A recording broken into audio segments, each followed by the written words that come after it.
Zu Fuß über die Alpen. Der sogenannte Traumpfad führt von München nach Venedig und ist ein Klassiker unter den Fernwanderwegen. Viele Menschen erfüllen sich damit einen Lebenstraum. Doch der Weg über das mächtigste Gebirge Europas ist hart. Insgesamt 22.000 Höhenmeter müssen überwunden werden. Der höchste Punkt auf dem Weg zwischen München und Venedig. Ich finde, das soll es was sein, oder?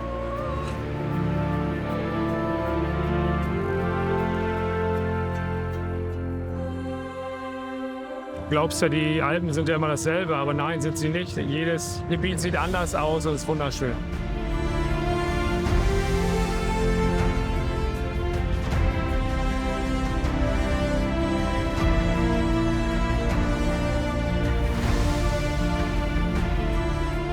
Der Weg über die steinernen Giganten ist kein Spaziergang. Manche Wandernde stoßen schnell an ihre Leistungsgrenze. Lass mir gerade mal sich selbst Mut machen. Wirklich stark. Eine sportliche und mentale Herausforderung.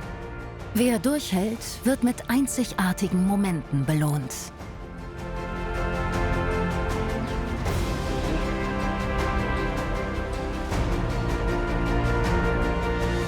Wir treffen Menschen, die am Traumpfad leben und arbeiten. An der Isar werden Flöße noch so gebaut wie schon vor Hunderten von Jahren. Unter alten Ahornbäumen erzeugt eine Almgenossenschaft würzigen Bergkäse. In Südtirol helfen Wandernde bei der Heuernte. Und in den Weinbergen Norditaliens wachsen Köstlichkeiten am Wegesrand. Im Herzen von München am Marienplatz beginnt das Abenteuer. Hier treffen sich jedes Jahr am 8. August Menschen aus ganz Deutschland, um gemeinsam Richtung Venedig aufzubrechen.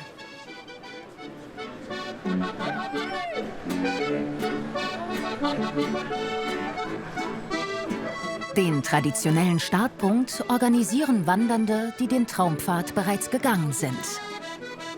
Einer von ihnen ist Karl Wammetsberger. Ich habe einen Heistadel geschlafen, auf einer Bank im Balkon, so einem halbfertigen Haus. In der Kirche habe ich geschlafen. Also so ein Abenteuer pur. Martina und Rainer Geiger sind aus Hessen angereist. Am meisten ist die Aufregung wegen der körperlichen Fitness, ob man das wirklich hinkriegen kann wie geplant, mit 28 Tagen oder überhaupt, dass man bis zum Ende laufen kann. Für Susanne Kamp ist es ihre erste große Bergtour. Bin schon aufgeregt, aber ich finde es total nett, dass so viele Leute da sind, die einem da rein begleiten in den Weg. Und ja, gucken wir mal, was das alles bringt. Einer schleppt einen besonders großen Rucksack. Ob er es damit bis nach Venedig schafft? Der Traumpfad führt von München über das Karwendel, die Tuxer und Zillertaler Alpen, die Dolomiten bis in die Ebene von Venetien, wo nach fast 560 Kilometern Venedig erreicht wird. Rainer ist 64 und nicht mehr berufstätig. Er war schon einmal auf dem Traumpfad unterwegs. Für Martina ist das eine neue Erfahrung. Müssen wir hier, da drüben, Mitte oder ganz unten gehen? Ja, Was glaubt? am einfachsten bleiben wir am Fluss. Okay, dann gehen wir hier runter, ganz links, an der Isar, direkt an der Isar. Der nächste Weg an der Isar entlang.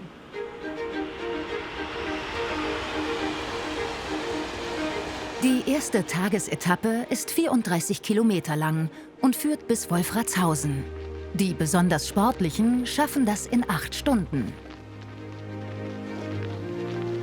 Für mich ist das eine sportliche Herausforderung und es ein Stück weit beweisen, kriege ich noch hin, wenn ich mich anstrenge. Ja, das ist für mich so.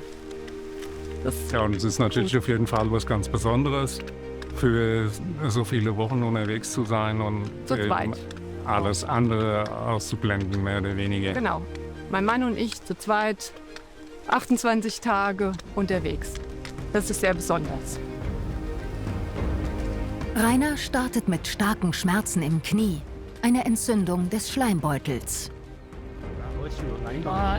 Susanne Kamp ist gelernte Physiotherapeutin. Sie hat eine Brustkrebserkrankung überstanden. Jetzt gönnt sich die 56-Jährige eine Auszeit. Ja, zu dem München-Venedig-Fernwanderweg habe ich mich recht kurz entschlossen, etwa vor 4 Wochen. Ich habe Mix vorbereitet, ich habe das Equipment vorbereitet, aber ansonsten keine Hütten vorgebucht, bis auf eine. Und lasse mich auf ein Abenteuer ein und lasse das alles auf mich zukommen.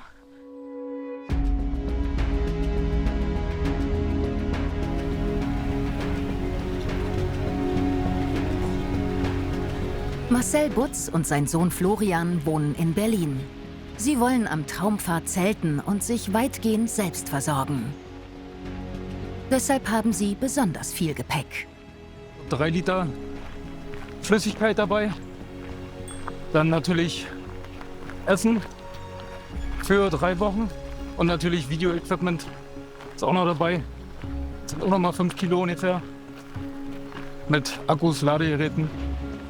Etwa 25 Kilo pro Person. Mehr als doppelt so viel, wie es einschlägige Wanderführer empfehlen. Die Regel lautet, nicht mehr als 10 Kilo Gepäck. Und wie man sieht, es geht schon langsam los, ein bisschen hügelig. Schon mal ein kleiner Vorgeschmack auf das, was danach kommen wird. So.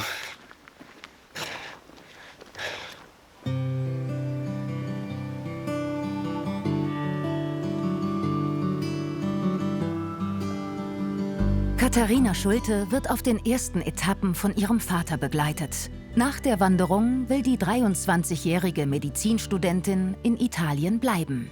Ich werde dort 1 Jahr in der Toskana studieren und anstatt irgendwie hektisch hinzufliegen, habe ich mir vorgenommen, zu Fuß zu gehen.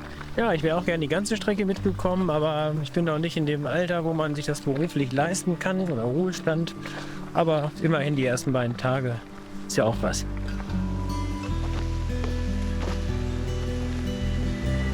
In den Isarauen den richtigen Pfad zu finden, ist nicht ganz einfach. Denn der Wanderpfad München-Venedig ist nicht durchgehend markiert.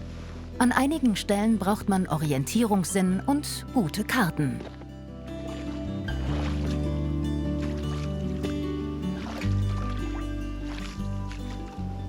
Bis jetzt geht es uns, glaube ich, noch ziemlich gut. Man merkt es aber auf jeden Fall in den Beinen. Also da muss sich der Körper erstmal dran gewöhnen, an diese Distanzen, die ja jetzt erstmal jeden Tag kommen werden. Ja, mir scheint es nicht weiterzugehen.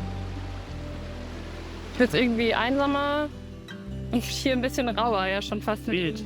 dem Baum, der da so quer durchliegt. Bequemer geht's auf dem Floß, allerdings nur flussabwärts.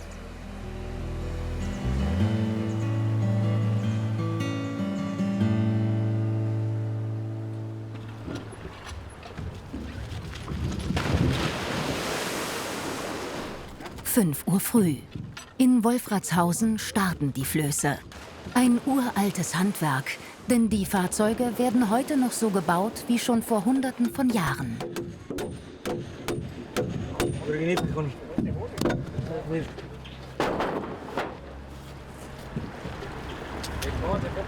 Stefan Angermeier führt den Familienbetrieb bereits in der 5. Generation.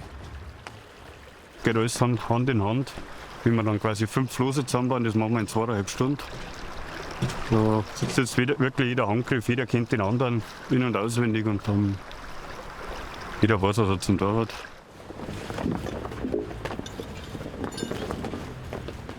Das ist das Damenklo auf dem Floß. Wenn die Damen zum Baden gehen möchten und sowas, können sie ja umkleiden. Aber die Notdurft muss ja auch mal gemacht werden wahrscheinlich. 9 Uhr, die Gaudi beginnt. Kein billiges Vergnügen, fast 200 € pro Fahrgast. Im Preis inbegriffen sind Getränke, Brotzeit und natürlich die Band.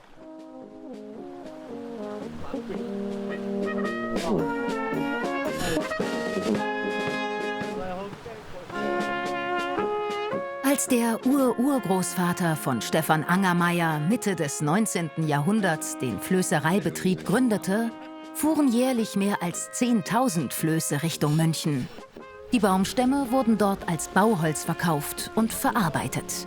Damals eine wichtige Einnahmequelle für viele Menschen im oberen Isartal. Von links kommt jetzt die Lösung rein. Nach 8 Kilometern gemächlicher Fahrt wird es turbulent. Die längste Floßrutsche Europas steht bevor. Dann haben wir das erste Highlight. 18 Meter Höhenunterschied, 360 Meter Länge, fahren mit 40 runter. Ja, also unten machen wir einen Überschlag. Schauen wir mal, heute haben wir genug Wasser, könnten ein paar nass werden.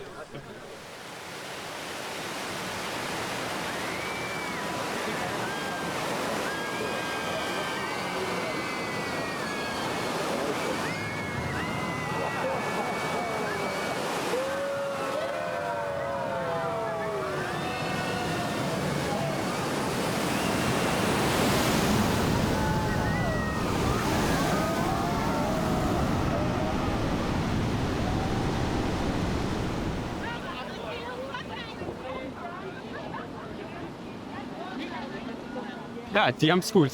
Die können entspannt auf dem Floß Richtung München fahren und ich muss in die andere Richtung auch wandern. Fritz Nellenschulte kommt aus Hannover. Der 35-Jährige hat sich monatelang auf die Wanderung vorbereitet. Ich habe von einem Bekannten von dem Wanderweg erfahren und habe mir gedacht, ich muss das auch irgendwann mal machen. Und habe Ende letzten Jahres dann gedacht, warum bis zur Rente warten? Heute bin ich jung und habe mir für dieses Jahr 5 Wochen unbezahlten Urlaub genommen, um dieses Abenteuer zu erleben und das dann auch alleine zu machen als Challenge.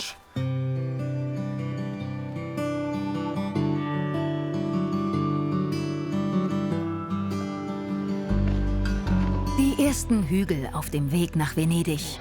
Noch ist das ein einfacher Wanderpfad. In den nächsten 4 Wochen muss Fritz viele schwierige Felspassagen überwinden.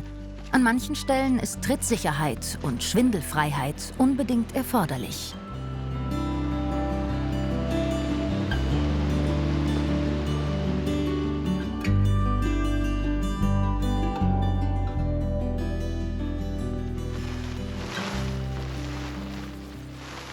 Die erste Nacht für Florian und seinen Vater unter freiem Himmel.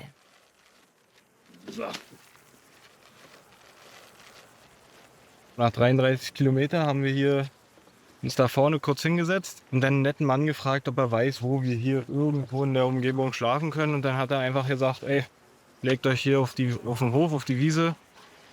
Kein Problem, alles gut. Oder da in die Scheune, die war uns ein bisschen zu eng, deshalb haben wir uns jetzt hierfür entschieden.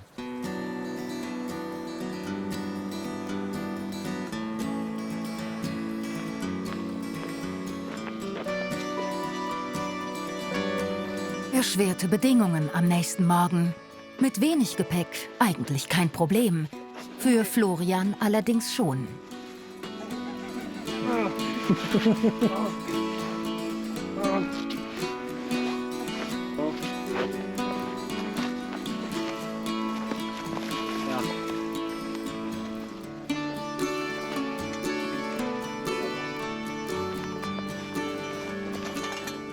Ja, wir sind tatsächlich auch echt langsam geworden. Also wirklich sehr, sehr langsam. Machen viele Pausen. Ja, läuft anders als erwartet, muss ich zugeben.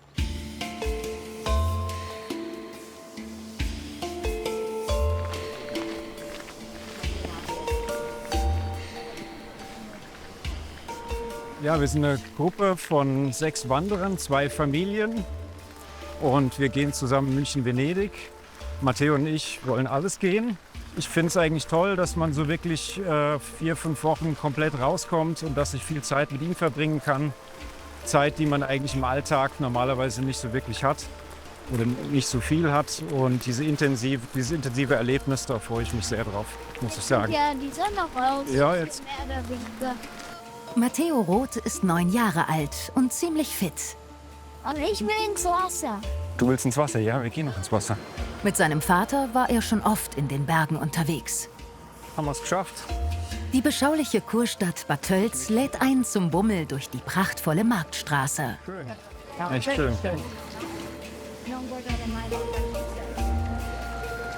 Ist halt schon der ziemliche Kontrast zu den Isarauen vorher. Jetzt kommt man wieder in eine kleinere Stadt rein und ist eigentlich hier die typische bayerische Postkartenidylle, wie man sie so aus dem Klischee kennt, aber wirklich toll. Also die Lüftelmalerei hier an den Fassaden. Und ja, nur heute fehlt leider der blau-weiße Himmel so ein bisschen. Aber Wetter ist trotzdem noch gut, gell?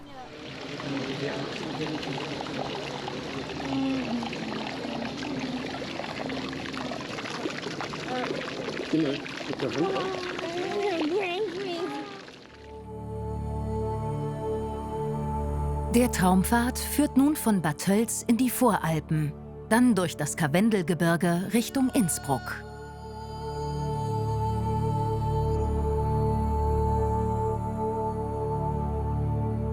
Die Benediktenwand, der erste Alpengipfel auf dem Weg nach Venedig.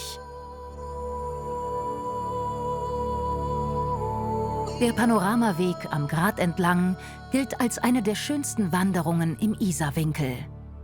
Im Süden das Karwendel, im Norden der weite Blick ins Voralpenland.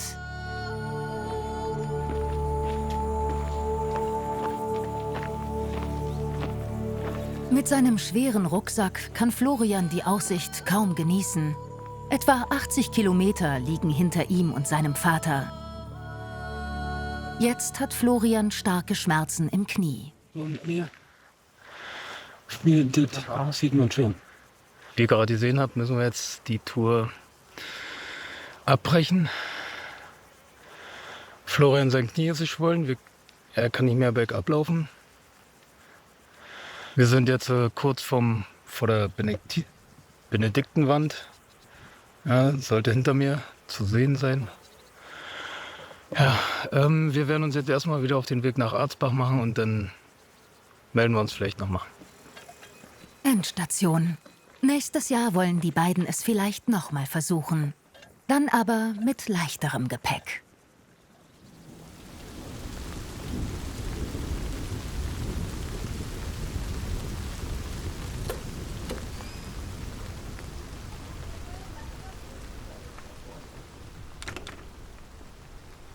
Morgen. Morgen, Christi. Und wie sieht's Wetter aus? Ich habe ja leider keinen Empfang, von daher konnte ich selbst nicht kontrollieren. Wisst ihr mehr? Ja, ich schaue gerade. Also es soll den ganzen Tag eigentlich regnen. Vormittags 75% Regenwahrscheinlichkeit, nachmittags 60%. Also wird so ordentlich wahrscheinlich in den Regen reinkommen. Na gut, wir müssen es nehmen, wie es kommt. Wir müssen zum nächsten Etappenziel. Also das ist hier halt... Oh ja, okay. Genau. Nun ja, okay.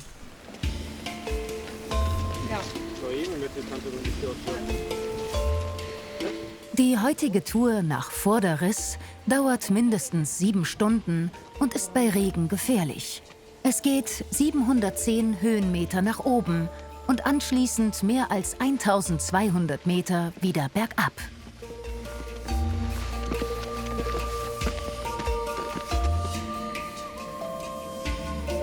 Überraschung am Wanderweg.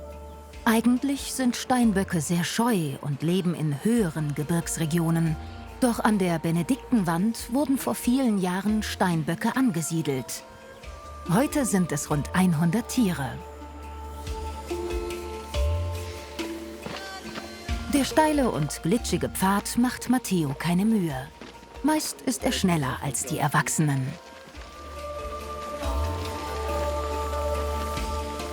Matteo, kommst du? Auch, gib dir Ruck. Ja, Matteo ist gerade in den Streik getreten, weil ihm der Forstweg hier zu langweilig ist. Er würde gerne den steilen Bergpfad runter, aber bei dem Wetter ist er halt sehr rutschig.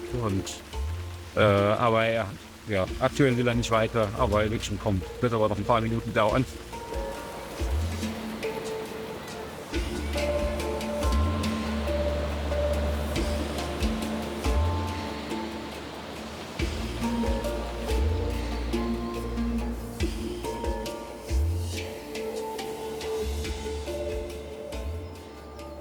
Perfekt. Danke. Okay. Der Wegweiser ist ein beliebtes Fotomotiv auf dem Traumpfad. Immerhin sind es noch 460 Kilometer bis Venedig. Das Karwendel, die erste große Gebirgsbarriere auf dem Traumpfad. Fritz hatte keinen guten Start. Viel Regen und so manch anderes Problem. Ich habe mir schon am ersten Tag die Blasen gelaufen, am zweiten Tag den Schnürsenkel gerissen und musste dann mit Latschen durch den Wald laufen. War mental schwieriger als körperlich. Die Vorstellungen waren anders, als die Realität es dann war. Und dann war ich alleine mit meinen Gedanken, alleine im Wald, wortwörtlich. Und habe echt daran zu knabbern gehabt, da mich weiter zu motivieren, weiterlaufen zu wollen.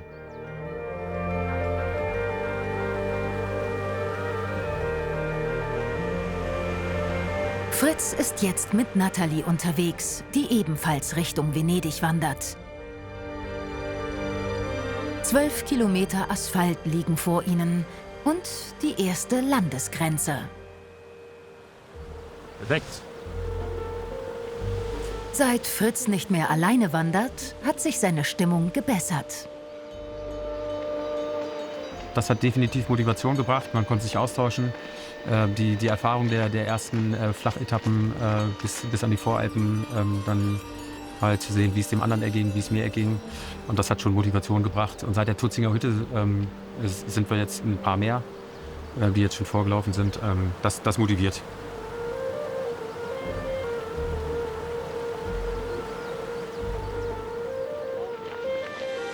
Das Karwendel ist der größte Naturpark Österreichs. Wenig erschlossen durch Seilbahnen und Autostraßen. Ein einzigartiges Naturparadies zwischen Almen und einsamen Berggipfeln.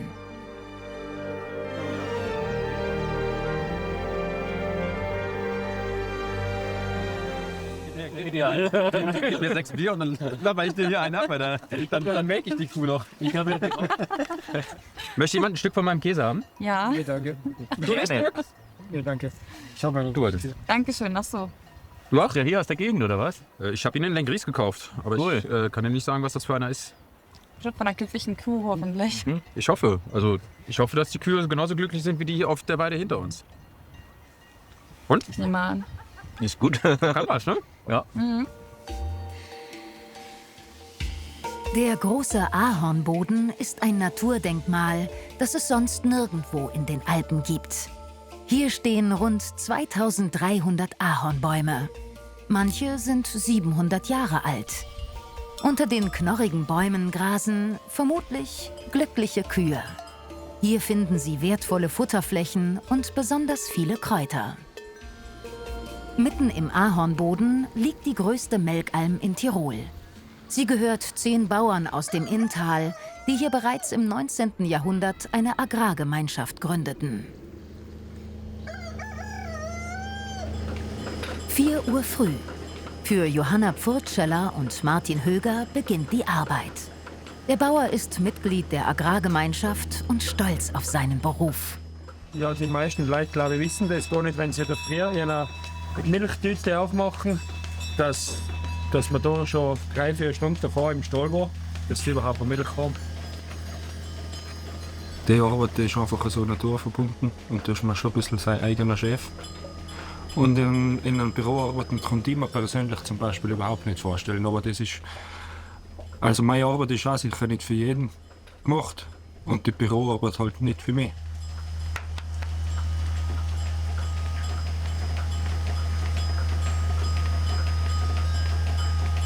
Was der Hilfe macht. Oder? Jetzt.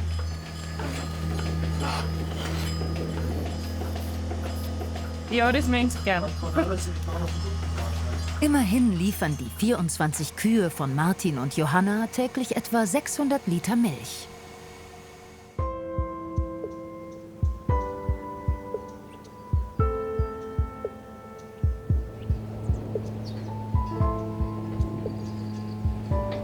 Die stallwarme Milch bringt Martin gleich in die Käserei. In den großen Kupferkessel der Agrargemeinschaft kommt auch die Milch der anderen Almbetriebe. Hier ist der Käser Eduard Radinger schon seit 2 Stunden am Werk. Wir fangen da früher um 3:30 an. Und das ist eigentlich die erste Arbeit. Wir gehen in den Keller runter, nehmen die Käse, die vor 3 Tagen in Salzburg gekommen sind, wieder von Salzburg raus und geben sie in die Stolagen. Etwa 1600 Käselaibe erzeugt die Agrargemeinschaft pro Jahr. Auf Käseolympiaden gibt es für den Käse aus der Engg immer wieder Medaillen. Etwa für den Ahornkönig, den Eduard jetzt testet. Der hat einen schönen langen Teig.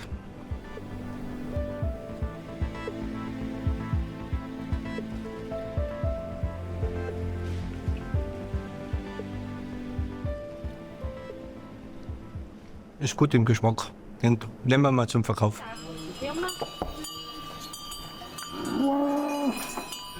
Wetter.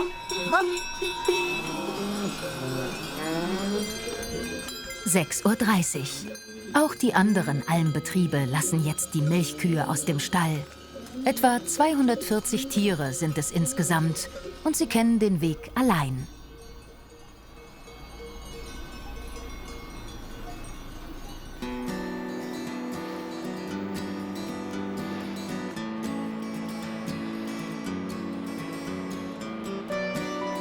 Da kann ich nicht nein sagen.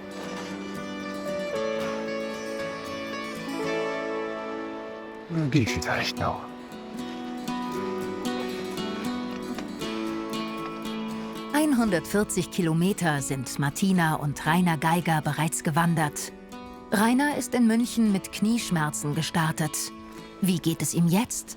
Nach 3 Tagen war das deutlich verbessert und mittlerweile spüre ich von dem Schleimbeutel überhaupt nichts mehr. Es ist komplett weg. Es ist, glaube ich, einfach das ganze Adrenalin und die Umgebung, die da zu einer Blitzheilung geführt hat.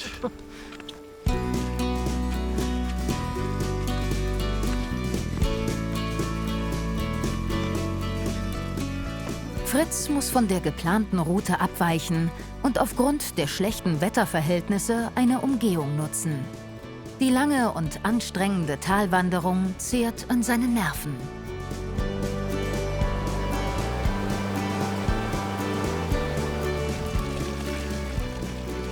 Susanne ist im Karwendel angekommen, doch sie weiß nicht, wo sie nächste Nacht schlafen kann. Es ist Hochsaison, viele Berghütten sind ausgebucht. Ja, hallo, servus, hier ist Susanne. Ich wollte fragen, habt ihr zufällig morgen noch ein Bett für mich frei auf eurer Hütte? Ein Notlager wäre okay in dem Fall. Ja, ja, unbedingt, Hauptsache ein Bett. Matratze auch, alles gut, die Hauptsache liegen. Ja, ich habe ein Bett. Nee, ich habe kein Bett. Ich habe einen Platz in der Stube, aber geht. Seilbahnfahren ist bei vielen München-Venedig-Wandersleuten verpönt. Susanne sieht das eher pragmatisch. Es war klar von Anfang an, dass ich nicht alles zu Fuß gehen werde und dass ich mir auch erlauben werde, mal in einer Gondel zu sitzen oder zu hängen, zu liegen. Ja, nee, ich werde auch mal an den Bus fahren, wenn es mir zu viel wird. Also das macht mir gar nichts aus. Ich bin nicht so ambitioniert, diesen Weg genau nach Buch zu gehen, jeden Meter zu gehen. Und das ist, habe ich herausgefunden, das ist nicht mein Ding. Das würde ich auch nicht durchhalten. Den mühevollen Aufstieg auf über 2000 Meter hat sich Susanne erspart. Bis zur Berghütte hoch über dem Inntal muss sie trotzdem noch 2,5 Stunden wandern.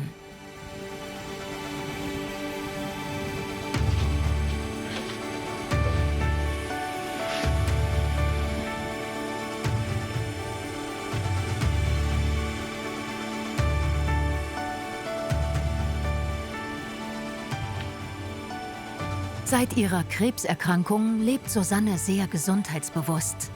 Jeden Tag ein paar Yoga-Übungen, das entspannt. Vor allem bei dieser Aussicht über das Karwendel.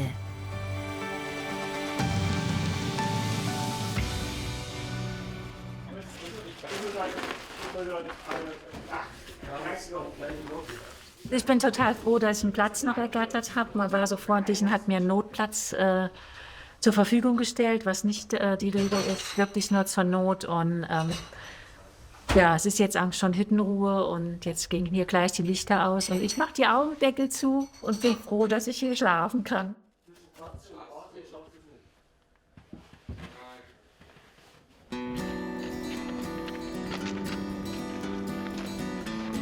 Aber voll gut bei uns, schon hier 1,5 Stunden. Katharina ist jetzt mit Marlene und Friedrich unterwegs. Richtig schön. Gut, tauchst du ja auch. Die Freunde aus Berlin werden sie auf den nächsten Etappen begleiten. Ja, Regen und Sonne. Aber guck mal, da vorne sieht es richtig dunkel aus, ne? Ja, ich glaube. Da kommt noch richtig was. Nach 7 Stunden bergauf kommt endlich das Karwendelhaus in Sicht. Ja, gestern haben die Knie ein bisschen gelitten, aber heute ging es bergauf und keine Beschwerden. Wir hatten andere Wehwehchen mit Blasen und Hunger, sehr viel Hunger.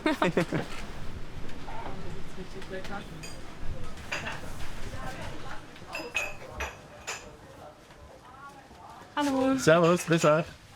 Wir haben reserviert für Katharina Schulte. Super. Warte, lass mich gerade schnell nachschauen. Ja, genau. Wunderbar. 2 Leute. Genau, und eine Person ist Friedrich Frohbar, der Okay. ist auch noch reserviert. Wunderbar. Willst du bei dem liegen oder nicht? Ich pflege dich in ein anderes Lager. Nein, schon zusammen, aber. Und nicht Spaß. Seid ihr im Alpenverein? Ja. Reicht ihr eure Ausweise bitte?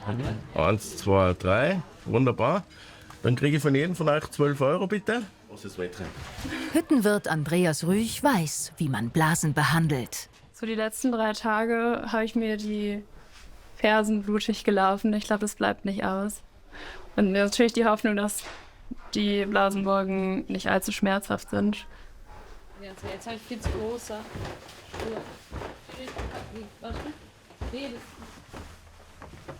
Im Zimmer gibt es 12 Schlafplätze. Die unteren sind alle schon belegt. Ist da vorne am Fenster noch was? Okay. Dann gucken wir oben vielleicht mal. Guck mal, hier sind noch 3. Aber perfekt, sind wir 3 nebeneinander. Dann nehmen wir die doch zusammen. Kann ich in der Mitte schlafen? Das kriegen wir hin. Danke. Das Karwendelhaus liegt auf fast 1800 Metern Höhe. Ein gastronomischer Großbetrieb, in dem alles etwas anders funktioniert als unten im Tal. Oh, ein guter Hüttenwirt macht aus, dass er flexibel ist. Als Hüttenwirt musst du eigentlich alles können. Du musst einfach viele Sachen drauf haben, weil da oben hilft dir niemand. Heute Abend wollen fast 200 Bergwandernde satt werden. Eine Herausforderung für die Küche. Es sind lange Arbeitstage. Es ist einfach so, dass du nicht weißt, was jeden Tag passiert. Und es passiert auf dieser Hütte jeden Tag was anderes. Was heißt denn das so? Marillenmarmelade. Okay. Kannst du meine schöne Schrift nicht lesen? Nein.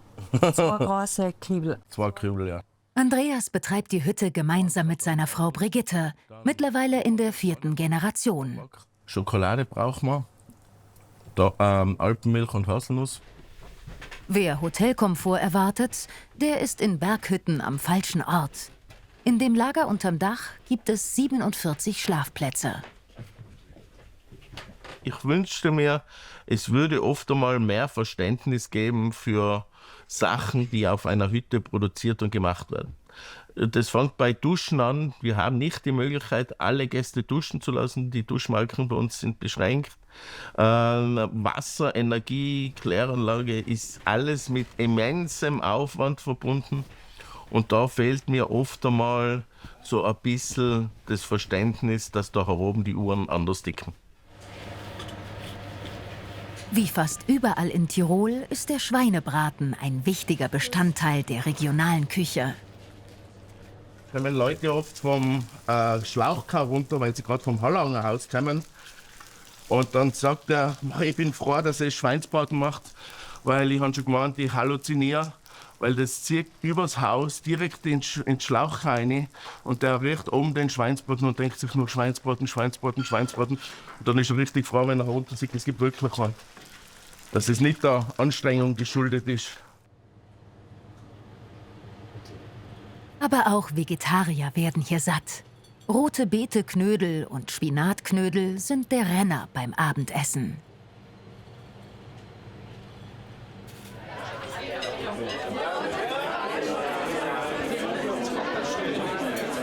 Das Karwendelhaus ist eine der größten Hütten des Deutschen Alpenvereins und bekannt für die deftige Tiroler Küche.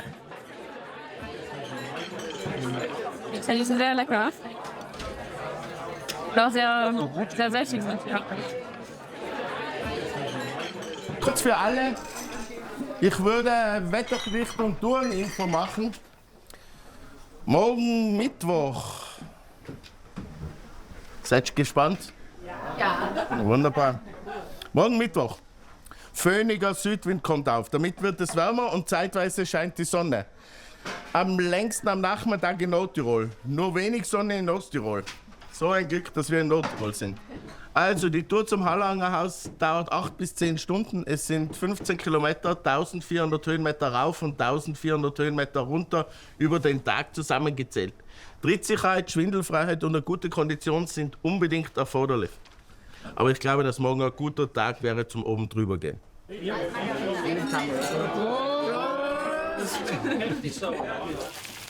Am nächsten Morgen. Frühstück spätestens um 7 Uhr empfiehlt der Hüttenwirt allen, die heute über das Schlauchkar wandern wollen. Mehr Speck. Da wir eine der wenigen Hütten sein, die in der Früh noch Speckeier machen, werden bei uns sehr gern Speckeier gegessen. Unter anderem ist es natürlich auch so, es gibt praktisch 2 Fraktionen. Die kleine Frühstücksfraktion mit Brot, Butter, Marmelade und die Speckei-Fraktion. Und dazwischen bewegt sich irgendwo das Müsli. Aber Speckeier werden bei uns schon, ja, wir machen meistens auf 2 Pfannen und wenn es ganz viel ist, auf 3 Pfannen Speckeier. Aber ja, Speckeier wird gern gegessen. Das Müsli, selbst gemacht mit frischen Körnern und Obst.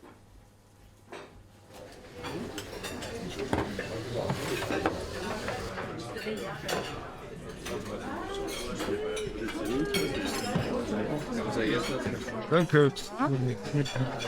Also abstellen. Ja. Frühstück mit Müsli bei dir? Ja. Deutscher Tee? Ja, nicht.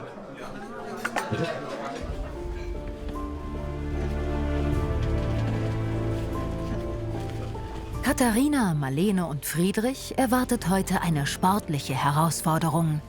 Der Weg über den Schlauchkarsattel gilt als eine der schwersten Etappen auf dem Weg nach Venedig. Bergauf ist eigentlich immer kein Problem. Worüber ich mir jetzt ein bisschen Sorgen mache, ist natürlich das Bergabgehen. Da warten teilweise 3000 Höhenmeter an einem Tag auf mich. Und da bin ich mal gespannt, ob meine leicht vorgeschädigten Knie das so mitmachen, wie ich es mir hoffe. Der steile Geröllhang fordert Trittsicherheit. Noch dazu weht ein eisiger Wind und es fängt an zu nieseln. Den Aufstieg auf den Schlauchkarsattel haben sie zwar geschafft, aber sie müssen aufgrund des Wetters in einer Notunterkunft pausieren. Das könnte man. Das müssen wir das Foto. Mit einem BH einfach. Damit er auch noch nasser ist. Aber der beschlagene von außen. Windgeschützt, aber kalt. Zum Glück haben die Freunde Rettungsfolien im Gepäck. Es wird sofort warm. Ja, echt? Ja, heiß. Ja. Ja, es wird wärmer. Sauna. Mega gut, ne? Hey, krass. Wir haben weniger Hautoberfläche. Ja.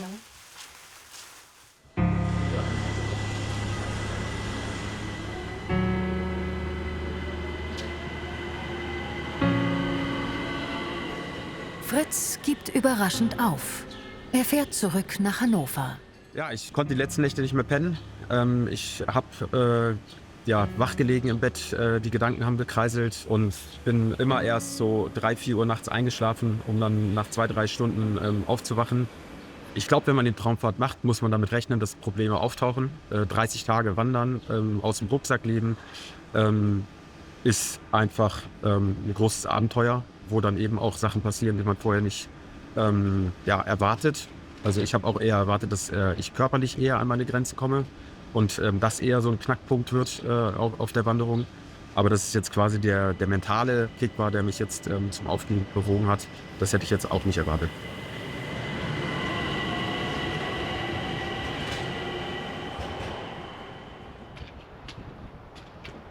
Auf dem Schlauchkarsattel bessert sich das Wetter. Endlich Sonne.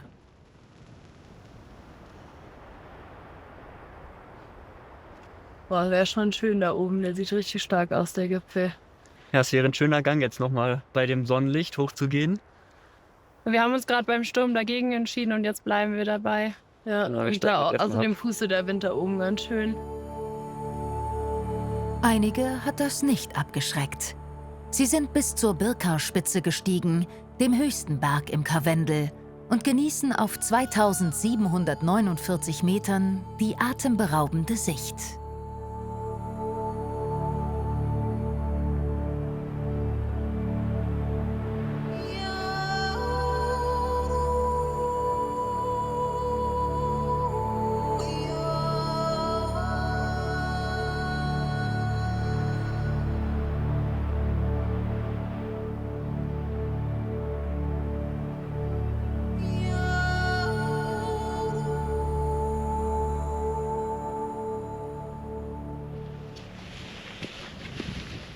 Der Abstieg auf der anderen Seite des Schlauchkarsattels ist nichts für Menschen mit schwachen Nerven.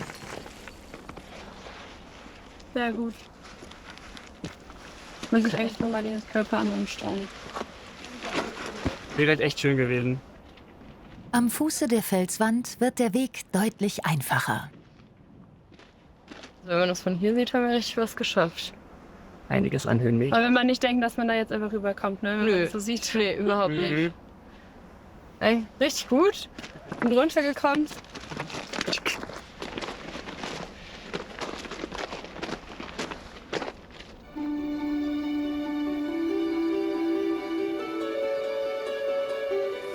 Eckhard Schlöder startet am Halleranger Haus seine Wanderung. Der 64-jährige Architekt aus München ist ein erfahrener Bergsteiger und war bereits auf vielen Fernwanderwegen der Welt unterwegs, etwa im Himalaya oder in Südamerika.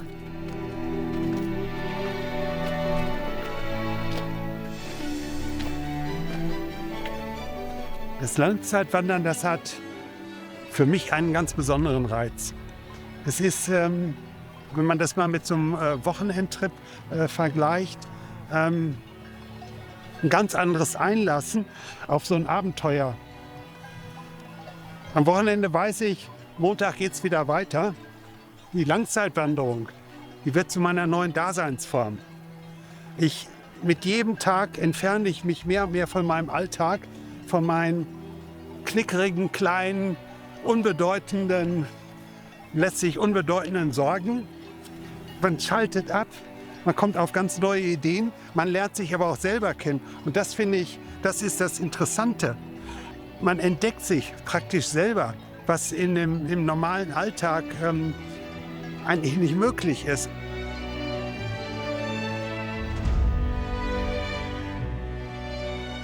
Wir sind also hier an diesem schönen Platz, 2070 Meter hoch, das nennt sich Lafatscher Joch. Und das ist so eine erste Zäsur auf unserer Route Richtung Venedig. Es beginnt hier ein neuer Akt. Hinter uns, im Rücken von mir, liegt das wilde Karwendel. Vor uns, drüben am Horizont, jenseits vom Inntal, die Tuxer Alpen. Da locken jetzt als nächstes die Seven Summits auf uns. Bei Innsbruck beginnt ein neuer Abschnitt auf dem Traumpfad. Es geht nun über den Alpenhauptkamm und die Dolomiten bis nach Belluno auf der Südseite der Alpen.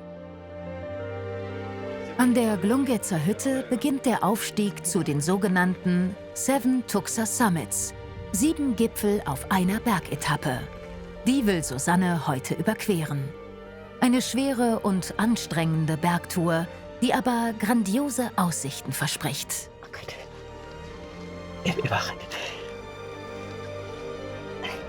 Noch ein paar Kraxelstellen, dann präsentieren sich die Tuxer Alpen im Breitwandformat.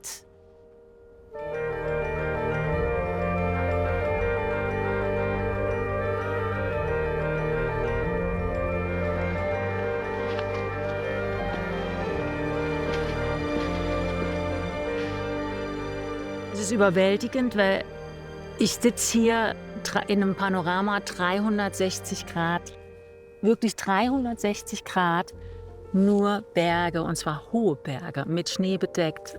Es ist wirklich überwältigend, weil ich glaube, ich habe noch nie in so einem Kessel von Bergen gesessen und das ist wirklich traumhaft.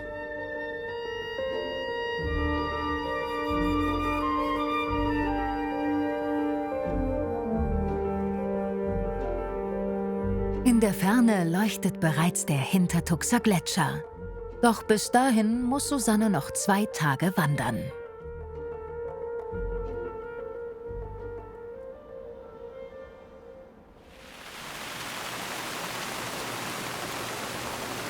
Eine Kaltfront zieht über die Tuxer Alpen. Hochgelegene Pfade sind jetzt für Wandernde gefährlich. Stefan und der 9-jährige Matteo müssen deshalb einen Umweg gehen. So, wir sind mittlerweile komplett im Nebel versunken.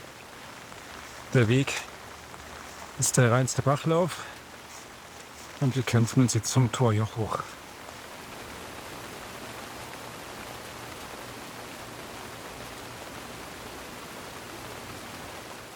Wir sind jetzt an der Zimmer Hütte. Genau, und der Hüttenwirt hat uns nachdrücklich von der Überquerung des Geierjochs abgeraten. Es regnet in Strömen und wir mussten komplett umplanen leider.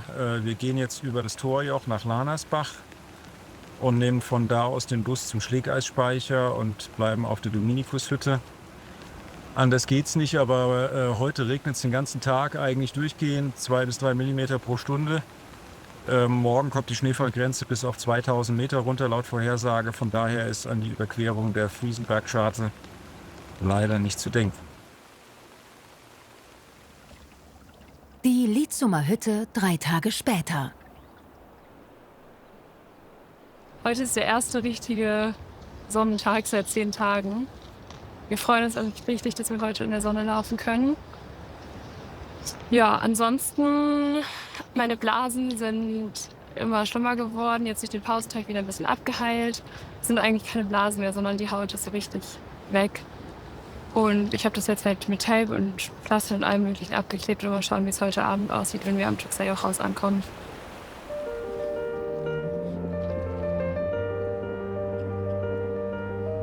Das Geierjoch eröffnet neue Perspektiven. Jetzt beherrschen die weißen Riesen der Zillertaler Alpen das Bild. Der Olperer und die Spitzen der gefrorenen Wand sind weit über 3000 Meter hoch.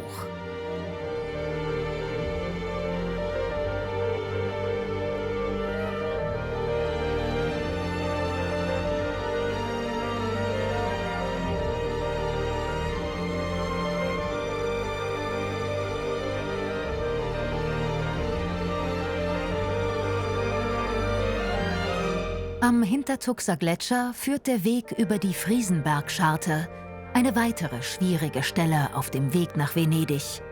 Dort kann bei schlechtem Wetter der Traumpfad schnell zum Albtraum werden. Schon wieder Regen. Und im Tuxer Jochhaus ist die Stimmung auf dem Nullpunkt. Wir haben uns eher auf die Friesenbergscharte heute gefreut. Sind früh aufgestanden, zum Spannagelhaus gelaufen. Aber gerade hat der Wetter sich wirklich komplett verändert und hinter uns zieht total der Nebel auf. Es regnet die ganze Zeit und jetzt müssen wir irgendwie mit 2 verschiedenen Gondeln nach Hintertux und nach Meierhofen und dann mit dem Bus weiterfahren.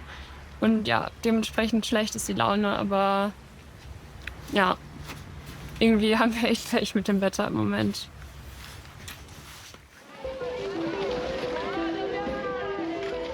Auf dem Hintertuxer Gletscher kann man auch im Hochsommer noch Ski fahren.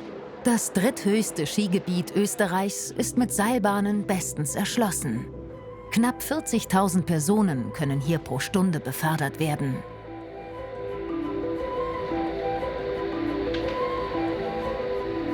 Der Gletscher auf über 3200 Metern ist 4 Kilometer lang und an seiner tiefsten Stelle bis zu 120 Meter dick.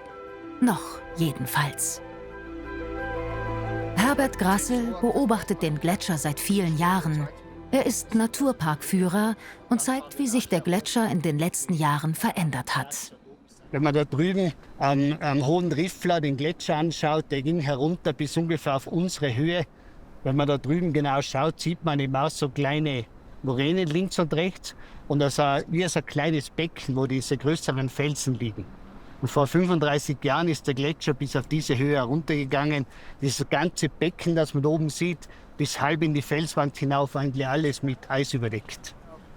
Da sieht man zum Beispiel, ich weiß gar nicht, da Postkarte aus den 40er Jahren und da sieht man, das Fernerhaus steht hier, man sieht die große Moräne und da sieht man, wie weit eben der Gletscher runtergeht. Selten ist die Klimaerwärmung so greifbar wie im Sommer auf dem Hintertuxer Gletscher. 2003 zum Beispiel hat der Gletscher 30 Meter verloren und auf der Südseite bis zu 60 Meter. Also da konnte man täglich zuschauen, wie der Gletscher kleiner wird. Die Werbung für das einzige Sommerskigebiet Österreichs verspricht 365 Tage Pistenspaß. Doch der hält sich, zumindest im Sommer, in Grenzen.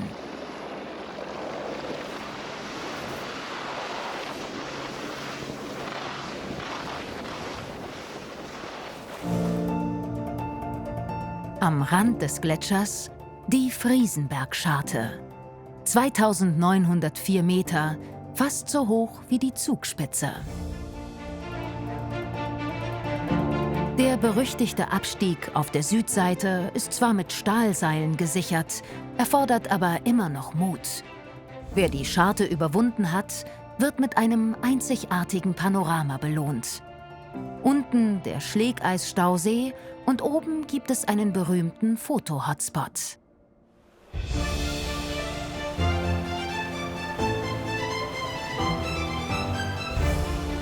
Die perfekte Illusion. Eigentlich ist die Brücke gerade mal 2 Meter hoch. Es kommt eben auf die richtige Perspektive an.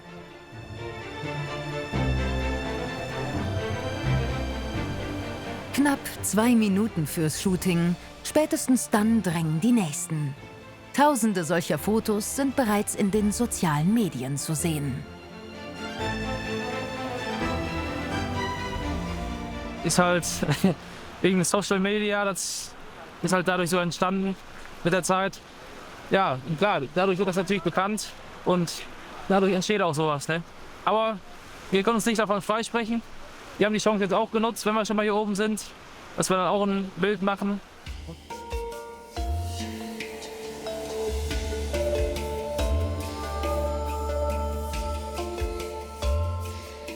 Unten am See sind Stefan und Matteo angekommen.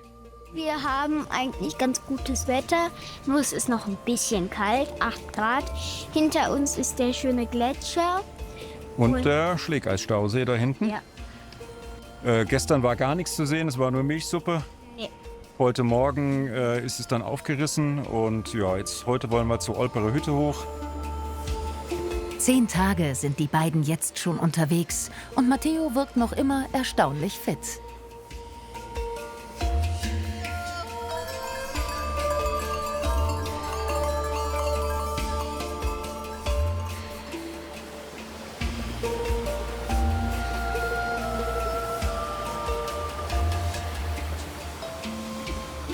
Trockenen Füßen. Nach einem wetterbedingten Umweg mit dem Bus ist Katharina wieder auf dem Traumpfad angekommen. So, hier haben wir den Schlangen. Österreich. Italien. Ich bin am Ziel. Und hier scheint auch mehr Sonne.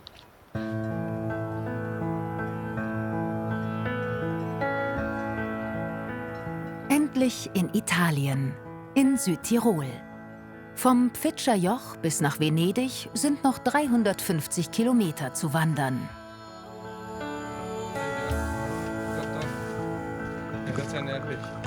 Jetzt geht es erstmal abwärts. Die Wandernden suchen einen Platz, wo sie ihre Zelte aufbauen können. Vielleicht in Stein?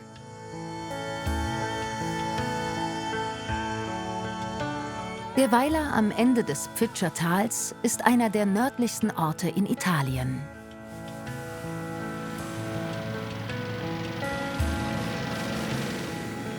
Es ist Mitte August. Das Winterfutter für die Tiere muss eingebracht werden. Trotz moderner Maschinen noch immer eine mühevolle Handarbeit für Joachim Kasslatter. Der Bauer ist zurzeit einer von 8 Menschen, die in Stein wohnen.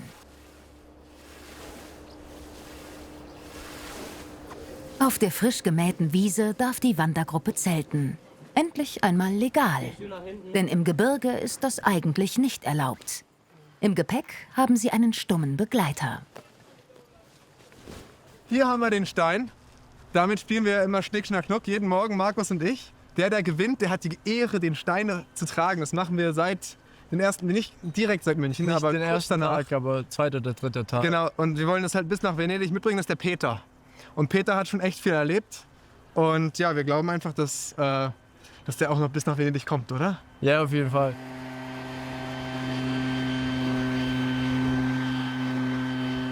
Als Dank für die Gastfreundschaft helfen die 7 Wanderer mit bei der Heuernte.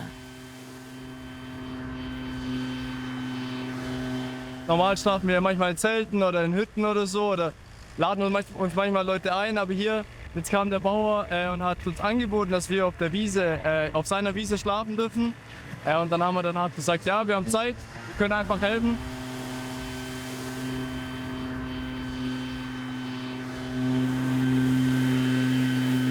Wir kochen normalerweise abends immer so Spaghetti, alles in einem großen Topf mit Maggi oder so, irgendeiner Tütensuppe rein. Und es ist fast immer das Gleiche, aber es schmeckt, weil wir ja hungrig sind nach der langen Wanderung. So lecker. Wir haben hart gearbeitet und jetzt kriegen wir Spaghetti und Bier umsonst. Aber so, ja. Aber wir hätten auch so gearbeitet. Safe. Nee, wir haben nicht dran gedacht, ehrlich gesagt. Der abgeschiedene Weiler ist ein beliebtes Etappenziel auf dem Traumpfad. Nach vielen Nächten in überfüllten Berghütten sind die meisten froh, mal wieder in einem richtigen Bett zu schlafen und die deftige Südtiroler Küche zu genießen. Sonja Angerer weiß, was hungrige Wandernde gerne mögen. Am meisten gegessen wird eben Spiegeleier mit Speck mit Röstkartoffeln. Ich empfehle auch immer sehr gerne das Omelett mit Speck und Käse. Das schmeckt richtig, richtig gut. Das kriegt man auch nicht überall.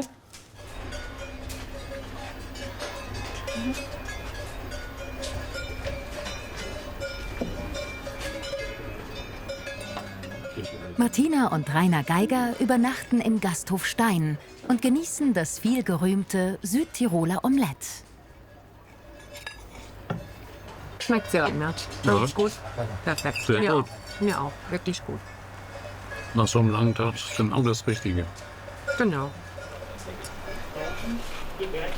Auch diese beiden Frauen sind auf dem Weg nach Venedig. Ehrlich gesagt fragen wir uns jetzt schon nach 2 Wochen, wie wir jeweils wieder in den Alltag zurückfinden sollen, weil eigentlich ist es so ein schönes Leben, morgens aufstehen, loszulaufen und herrlich.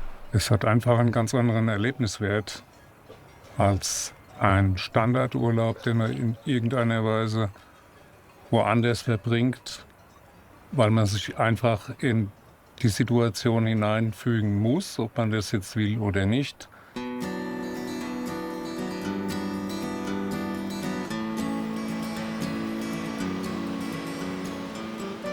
Der Rainer, der geht in der Regel vorne, ich laufe hinterher, weil ich mich dann wohler fühle. Und wenn er dann ein bisschen weiter weg ist, dass ich dann mal kurz sagen muss, hallo, ich bin auch noch da, warte auf mich. Aber so doch, im Moment geht's sehr gut, passt gut. Das ist schon mal auf jeden Fall eine herrliche Umgebung. Erst nie der Fall. Der erste Geschafft. große Ausblick heute. Ja. Und hier die Hütten, das ist ja auch was ganz Besonderes. Es sieht ja wirklich so aus, als hätte früher hier jemand gewohnt. Ja, wahrscheinlich Ziegen oder Ziegen plus Menschen, Ja. Menschen plus Ziegen. Kann man sich gut vorstellen, was das für eine harte Sache war. Ja, auf jeden Fall. Ja.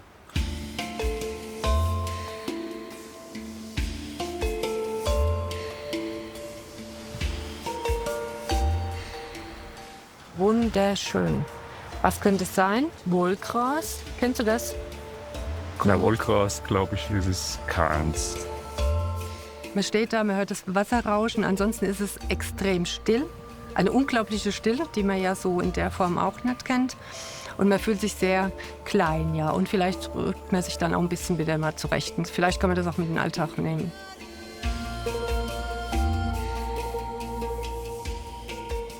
Auf der Gliederscharte nehmen sie Abschied von den Zentralalpen. Für Stefan und den 9-jährigen Matteo sind es die letzten Meter auf dem Traumpfad. Mit letzten Kräften gehen Matthäus blasengeplagte Füße dem Gasthof Burger entgegen. Da oben sind wir. Matteo hat sich vor 3 Tagen eine dicke Blase gelaufen. Wir haben es leider zu spät entdeckt. Und trotz Blasenpflaster waren die Schmerzen echt heftig. Er hat es gestern toll gemacht. Ich bin stolz auf dich. Aber heute müssen wir leider sagen, dass es nicht weitergeht. München-Venedig ist zumindest für dieses Jahr jetzt für uns vorbei. Das ist schade, oder?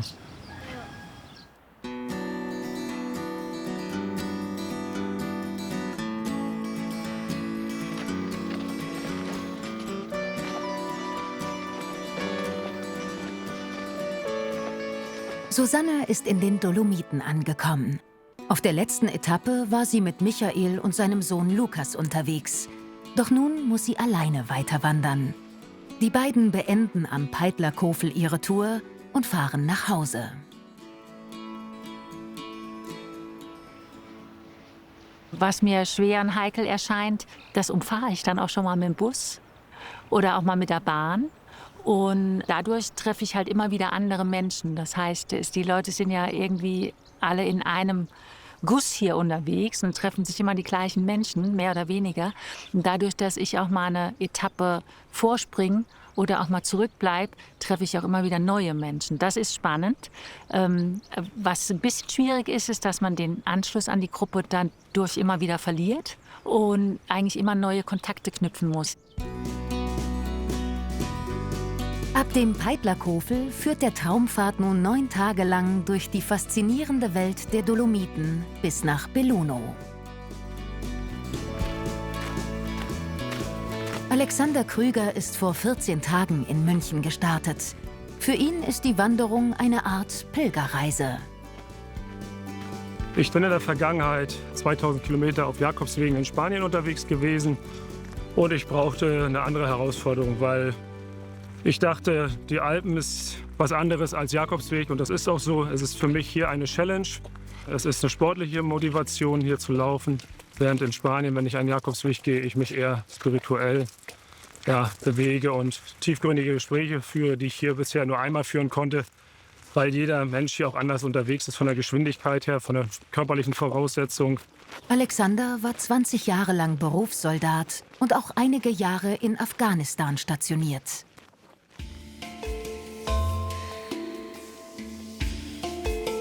In den Dolomiten wird der Traumpfad zunehmend anspruchsvoller. Susanne schaut skeptisch auf die bizarren Felszacken. Da hinten, da geht's hoch. Also genau da durch. Und da krabbeln schon welche nach oben. Kein so gutes Gefühl, sah von weitem ganz fürchterlich aus. Aber je näher ich mich hier dieser Herausforderung nähere, desto langsamer werde ich irgendwie.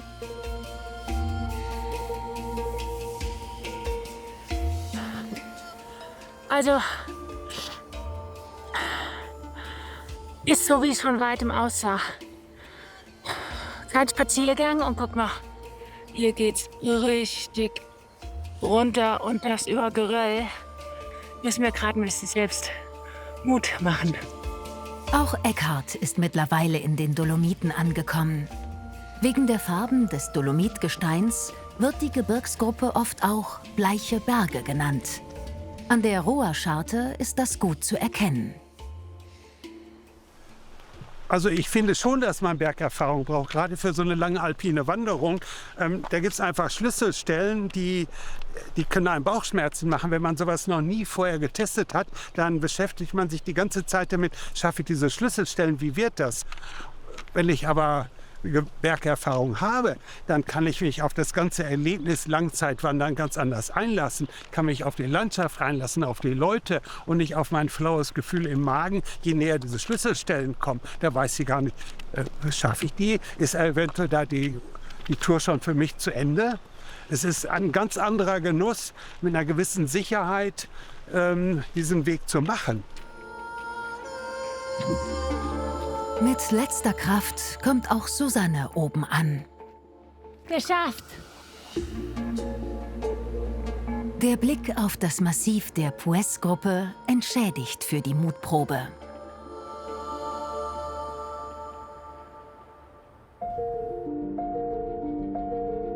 In den mächtigen Sellerstock gegenüber haben sich imposante Schluchten eingekerbt. Durch diesen Irrgarten aus Felszacken und Plateaus führt ein Steig nach oben.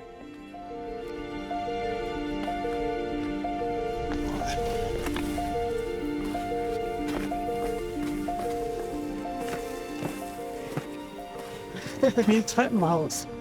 Oh ja, sind schon ganz abgeladen. Stairway to Heaven.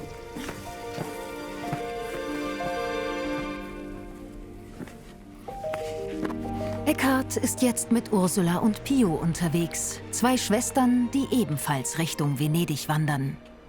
Ja, wir haben jetzt 2962 Meter erreicht. Die Uhr zeigt ein bisschen mehr an, weil die nur so 5er Schritt hat. Das ist exakt die Höhe von der Zugspitze und das ist der höchste Punkt auf unserer Dolomitentraversale, der höchste Punkt auf dem Weg zwischen München und Venedig.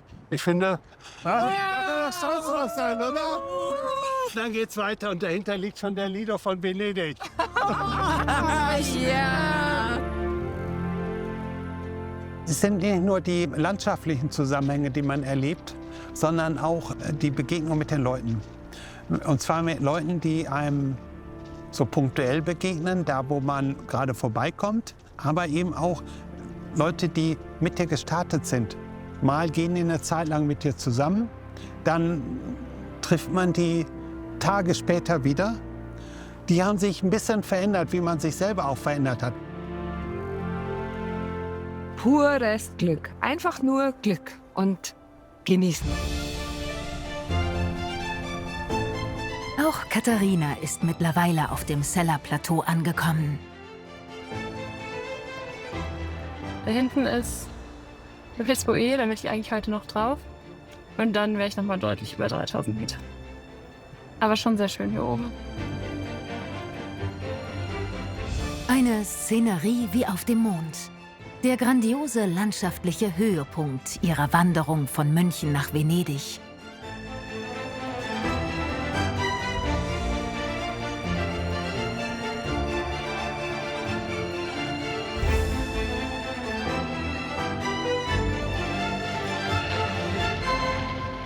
Ich bin auf jeden Fall auf dem Weg angekommen. Also es hat ein paar Tage gedauert. Aber inzwischen kann ich mir eigentlich gar nicht mehr den Alltag vorstellen, weil man einfach so drin ist und jeden Tag läuft und es ist echt total schön. Also seitdem ich in Italien bin, wird es immer schöner eigentlich. Die Marmolada, der höchste Berg der Dolomiten. Die großartige Aussicht wollen heute viele genießen. Es ist Ferienzeit und der Parkplatz am Pordoi-Joch nicht weit. Katharina ist jetzt mit ihrem Freund Matti unterwegs. Sie wollen auf der Berghütte übernachten und hoffen, dass die vielen Tagesgäste am Abend wieder verschwunden sind.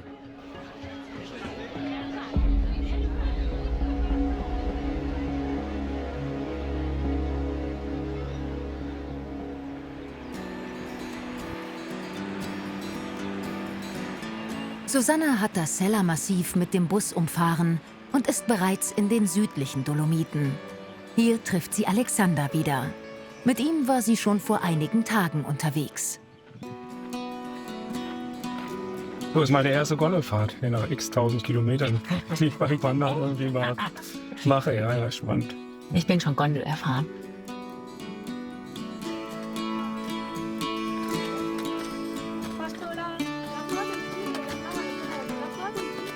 Vorbei am mächtigen Monte Pelmo führt der Weg entlang der Civetta-Gebirgsgruppe. Doch zunächst lockt der Coldai-See.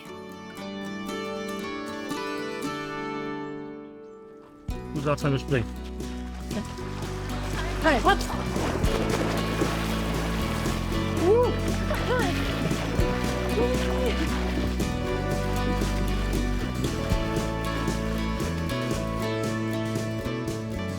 Die majestätische Nordwestwand der Civetta-Gruppe ist ein Paradies für Extremkletterer.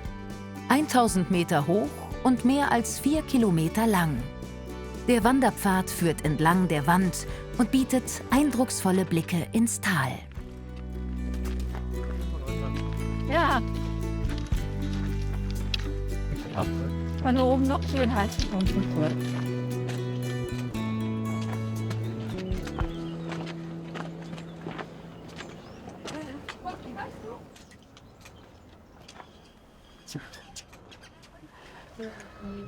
Well done. Sehr gut. Oh, now we're Großartig. Hervorragend. geschafft. So, er ist noch im Bett und Jetzt im Bett und dann ist gut. Direkt hinter der Berghütte. Ein Aussichtsbalkon der Superlative. Schöner kann man den Sonnenuntergang kaum erleben.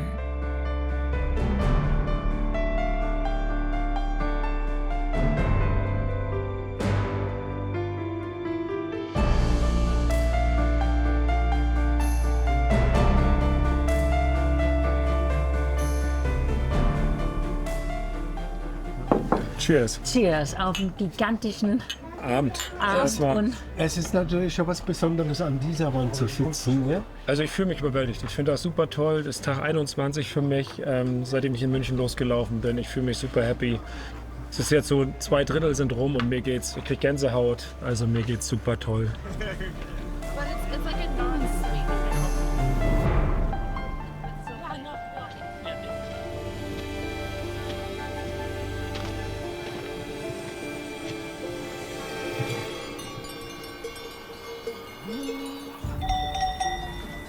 Jetzt geht ja alle mal hier weg.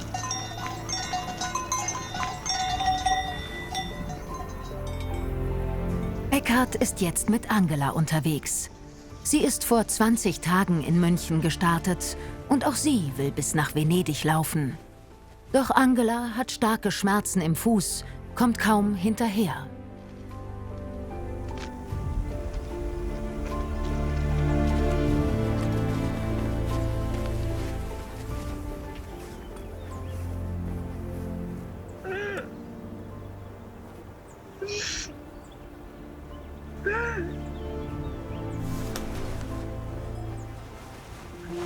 Du bist stark. Weißt du was, du gibst mir einfach ein Stück von deinem Gepäck. Mir geht's nicht besser. Ja. Mal auf die ganzen Äpfel können wir doch auch da rein tun.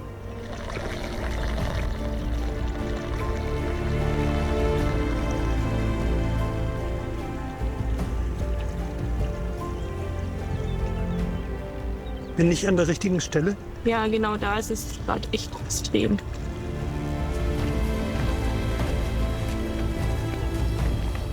Gerade wurden mir ein paar Kilos von meinem Rucksack genommen. Das merkt man jetzt. Und jetzt geht es gerade bergab, ohne große Steine, die den Fuß immer ein bisschen zum Wackeln bringen, sondern Teerstraße finde ich gerade sehr angenehm.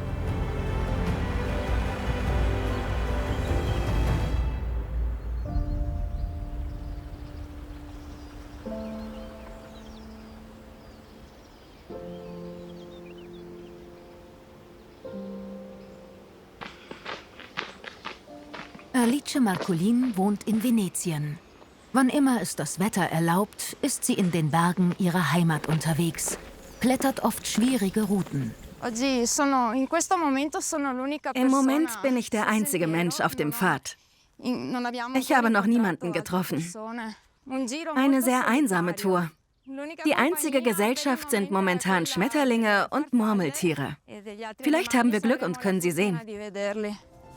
Das Chiara-Massiv ist die letzte Felsbastion auf dem Weg nach Venedig und auch das wildeste Bergmassiv auf der ganzen Alpenüberquerung. Nur wenige wagen sich hier hinauf. Die meisten Wandernden umgehen die Via Ferrata Marmol, steigen vorher ab ins Tal und fahren mit dem Bus nach Belluno. Schutzhelm und Klettersteigausrüstung sind für diese Etappe ein Muss. Und Wetterglück gehört dazu. Denn bei Regen oder gar Gewitter kann der mit Eisenseilen gesicherte Steig zu einer tödlichen Falle werden.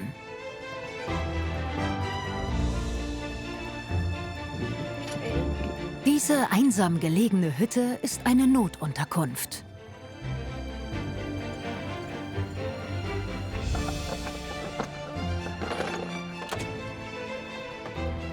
Alice hat hier schon bei bestem Wetter übernachtet. Ein ganz besonderes Bergerlebnis. Der Sonnenuntergang war wunderschön. Es gibt wunderschöne Lichter über der Schiara und man kann von hier aus die Stadt Belluno sehen.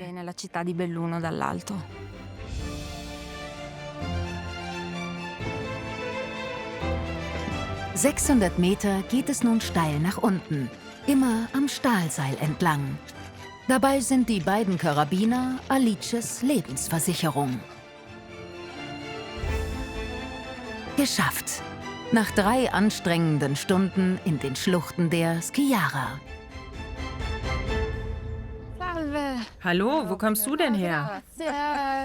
Ich komme von da oben, vom Marmol-Klettersteig und war am Biwak. Der Abstieg ist sicher eine der schwierigsten Etappen auf der Wanderung, vor allem wenn jemand einen schweren Rucksack trägt.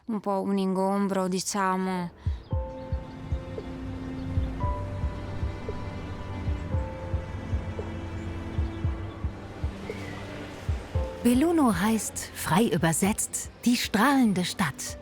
Sie liegt am Fuße der Dolomiten. Italienisches Flair, Piazzi voller Leben, Altstadtgassen mit Renaissancebauten und natürlich eine Portion charmantes, südländisches Durcheinander.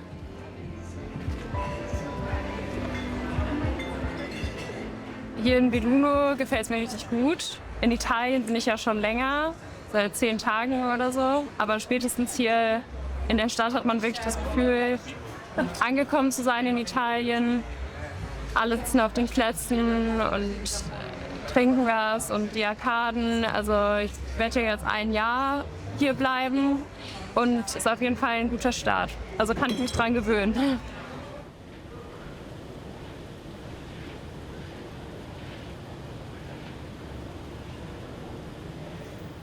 Auch darüber können sich müde Wandernde freuen. Die fast 200 Meter lange Rolltreppe führt hinab zu einem Parkplatz am Fluss Piave. Ein paar Minuten noch, dann muss sich Katharina von ihrem italienischen Freund Matti verabschieden. Die letzten Etappen wird sie allein wandern. Aber die beiden werden sich in der Toskana wiedersehen, denn dort wird Katharina während ihrer Auslandssemester in Mattis Heimatstadt studieren. Bis bald, Dina. Viel Glück. Ciao, ciao. Ciao, ciao. Bei Belluno geht es ein letztes Mal bergauf über den Höhenzug des Nevegal. Dann geht die Landschaft über in die venezianische Tiefebene.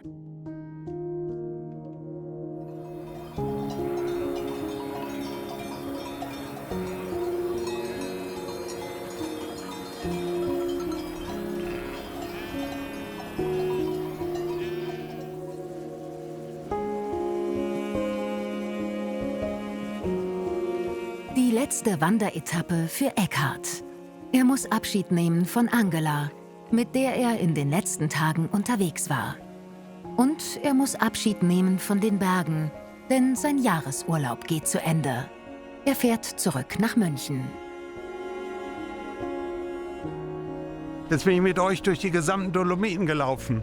Für mich eine wunderbare Herausforderung. Aber was es ausmacht, sind nicht die Berge, sondern die Menschen, die man trifft, die mit einem gehen. Wunderbar.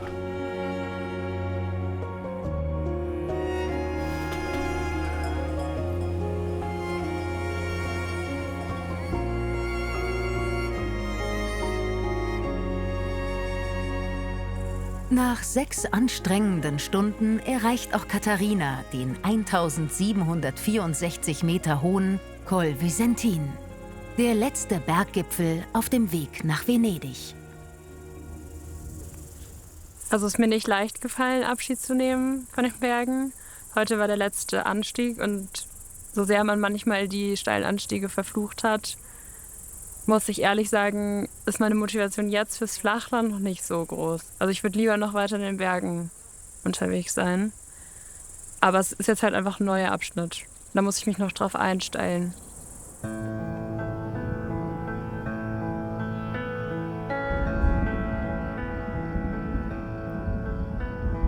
Langsam verabschiedet sich der alpine Charakter des Traumpfades und weicht sanften Hügelketten. Für Martina und Rainer beginnt jetzt das Finale.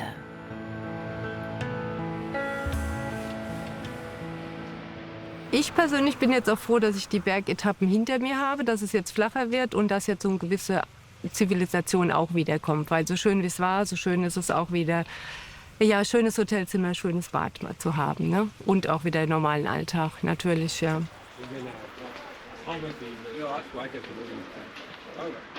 Empfehlen Sie mein Album? Das gut gelingen. Ja, auf die restlichen Tage.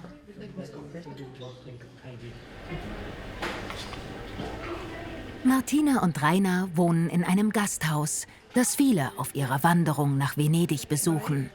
Hier gibt es traditionelle Gerichte aus Venetien. Zum Beispiel Kartoffelsuppe mit frischen Steinpilzen. Das war ein großes Spuckchen.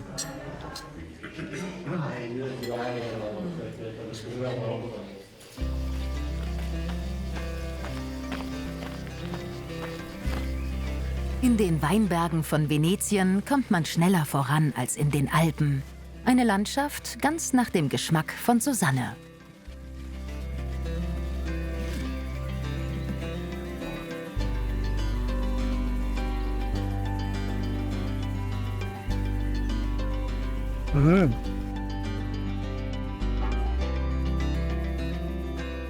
Auf den grünen Hügeln wächst das Gold der Gegend, die Glera-Traube.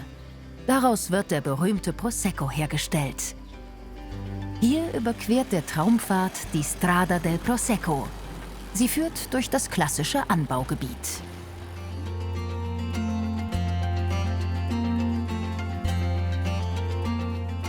Das Weingut Toffoli liegt genau dort, wo sich Traumpfad und Weinstraße kreuzen. Ein Familienbetrieb, in dem seit 60 Jahren Wein angebaut wird. Die Weinlese steht bevor, doch wann genau, das muss der Winzer Sante Toffoli immer wieder testen.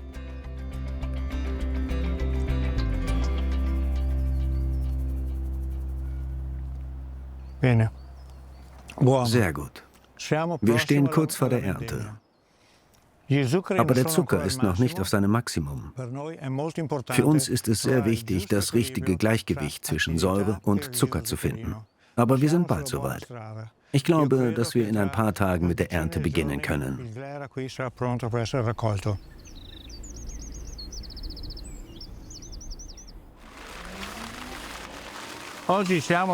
Wir sind hier in Refontolo, im Herzen des Prosecco-Anbaugebiets, zwischen Conegliano und Val do Biadena. Aber wir produzieren auch einen trockenen Rotwein aus Marsimino-Trauben, den wir heute in Flaschen abfüllen. 8000 Flaschen laufen an diesem Tag durch die vollautomatische Abfüllanlage. Rotwein ist allerdings nur ein kleiner Teil der Erzeugnisse des Weinguts Toffoli. 95% der gesamten Jahresproduktion ist klassischer Prosecco.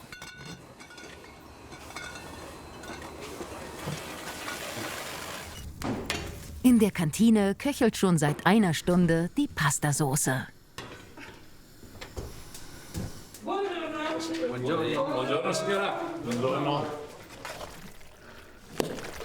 Nach stundenlanger Arbeit an der Abfüllanlage ist jetzt Zeit zum Essen.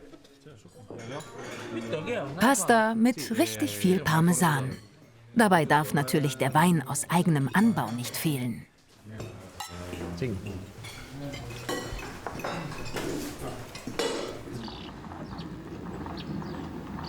Wie fast bei jedem Weingut in Venetien gibt es auch hier einen Ausschank. Susanne trinkt zwar kaum Alkohol, aber wann gibt es schon mal die Gelegenheit, echten Prosecco direkt beim Erzeuger zu kosten? Etwas süßer oder eher trocken? Rosé oder klassisch? Hier gibt es für jeden Geschmack die passende Flasche. Schmecken Sie den Unterschied? Ja, schmeckt anders. Richtig, das ist ohne Zucker. In Arfanta beendet Susanne ihre Wanderung und fährt mit dem Zug nach Venedig. Ja, es ist natürlich ein ganz anderes Wandern als jetzt hier im Vorland von Venedig. Das Panorama fehlt auf jeden Fall. Das Panorama fehlt. Ja. Auch die Reisebekleidung ist sehr ausgedünnt mittlerweile. Es ist nur noch ein großer Zufall, wenn man jemanden trifft, weil die Unterkünfte doch sehr verstreut sind und da zerfasert sich das Ganze schon.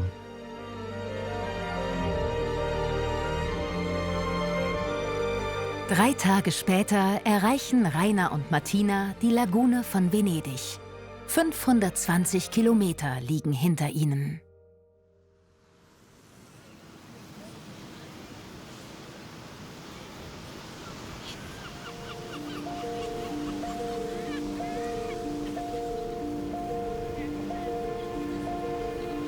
Auch Alexander ist am Ziel angekommen.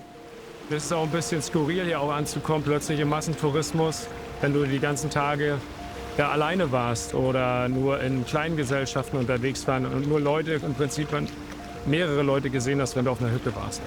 Das ist schon skurril.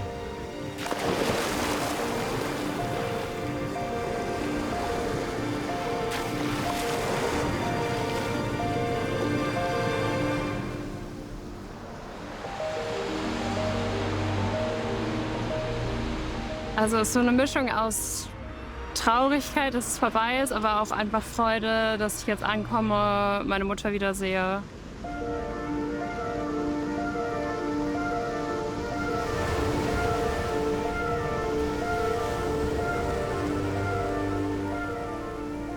Also der Regen hat mich am Anfang begleitet und auch am Ende.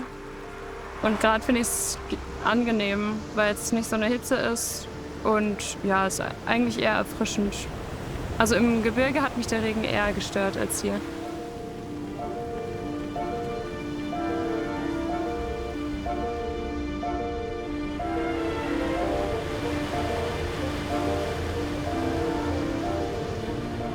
Aber mir geht's super, mir geht's ganz toll. Also die Alpenüberquerung war meine erste alpine Hochtour. Es war richtig toll. Ich habe unterschiedliche Landschaften gesehen. Du glaubst ja, die Alpen sind ja immer dasselbe, aber nein, sind sie nicht. Jedes Gebiet sieht anders aus und ist wunderschön.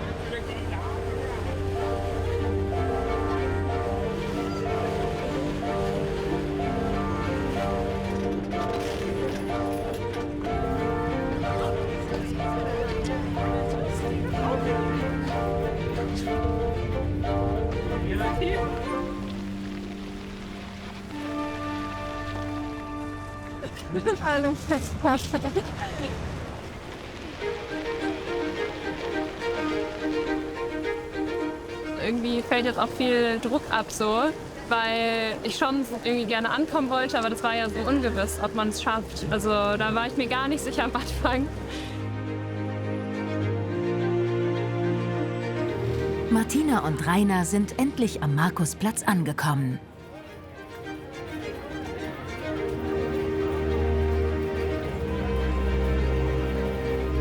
Susanne ist bereits da.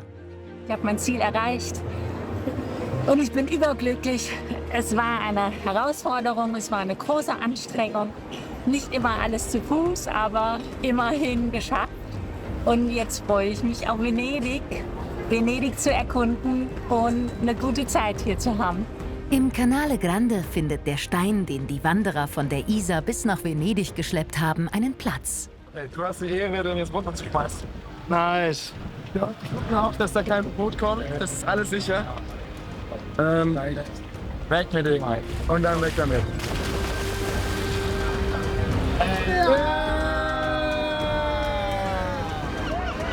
Nicht alle, die in München gestartet sind, sind in Venedig angekommen.